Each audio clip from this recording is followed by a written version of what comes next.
Começo com o destaque para um livro de Guerra e Paz intitulado Pulmões.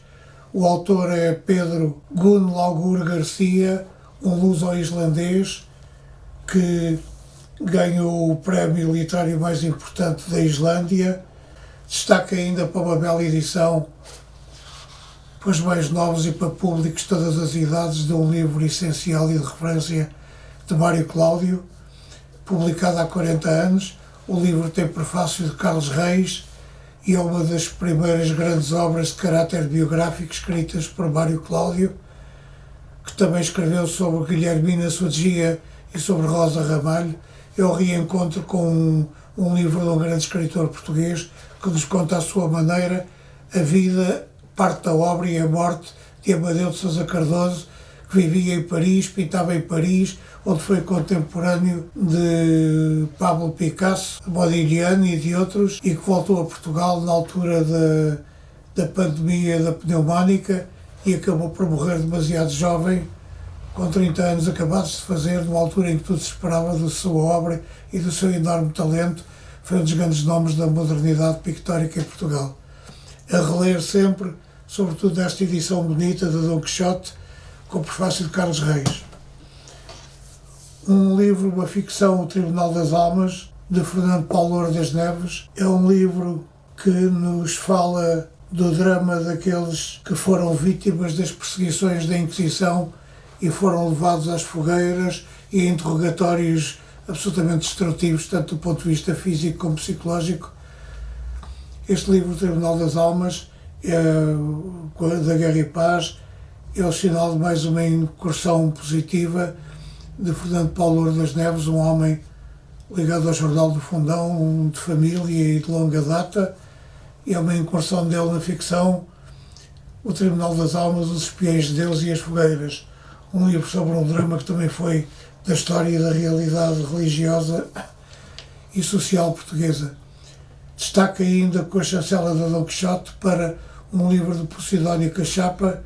Esta é a sua narrativa mais recente, A Selva Dentro de Casa, de Posidónio Cachapa, para conhecermos melhor a sua obra.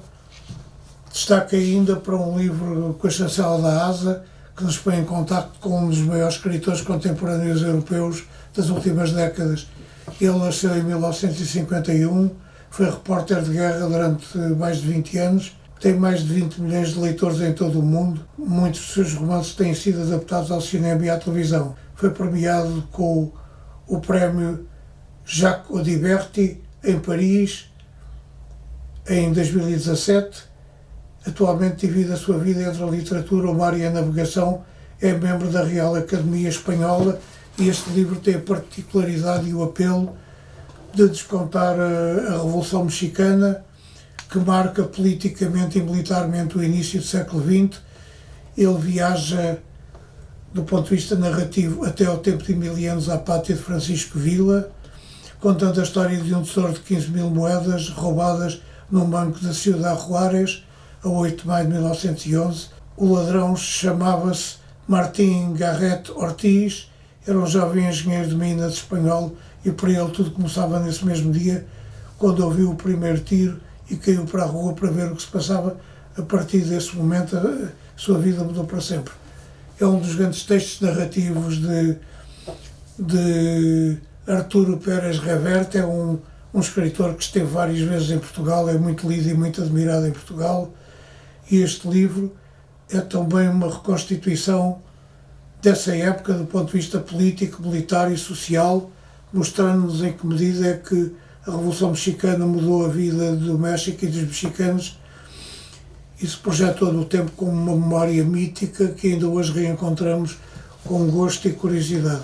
O último destaque vai para um livro das edições esgotadas, da autoria de Rui Bondoso, um livro que se intitula O Editor Esquecido, Eduardo Salgueiro, e a história da sua editorial Inquérito. O biógrafo cita fragmentos de textos de António Alçada Batista, Eduardo Lourenço, Luís Pacheco, José Augusto de França. Por exemplo, José Augusto de França faz questão de lembrar que a editorial Inquérito foi um cultor sistemático da literatura russa em Portugal durante os anos 40. Publicou não só romances, mas também uma coleção com as melhores novelas russas, na qual se integram muitos dos grandes autores russos. Este é um livro essencial para conhecer o trabalho como editor de Eduardo Salgueiro, um editor culto, rigoroso, exigente, e daquilo que foi a sua aventura editorial notável, intitulado Editorial Inquérito, a não perder das edições esgotadas, a história de um grande editor.